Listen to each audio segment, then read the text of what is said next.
Angeles.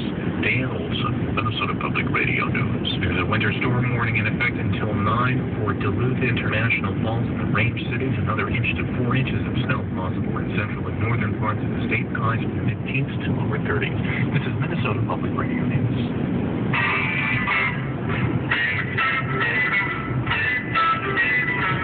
And good afternoon. Welcome back to Midday on Minnesota Public Radio News. I'm Gary Eichen.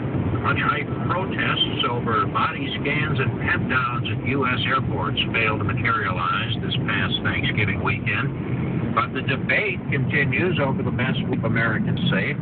Some critics of the current system of airport security argue that scans and pat downs are not only a violation of privacy, but they're not as effective as racial and religious profiling. On the other side, opponents of profiling argue that profiling offers a false sense of safety and runs counter to the idea that people of all races and religions should be free from persecution. Well, National Public Radio's Intelligence Squared program brought together 6 people from various backgrounds to argue the issue of profiling. Among the debaters were former Homeland Security Chief Michael Chertoff, author and former CIA officer Robert Baer, Asra Nomani, a former Wall Street Journal reporter and colleague of Daniel Pearl, the journalist killed by terrorists in Pakistan, and Deborah Burlingame, whose brother was the pilot of the American Airlines plane that crashed into the Pentagon on 9/11. The program, which we'll listen to this hour, was hosted by John Donovan, correspondent for ABC News Nightline.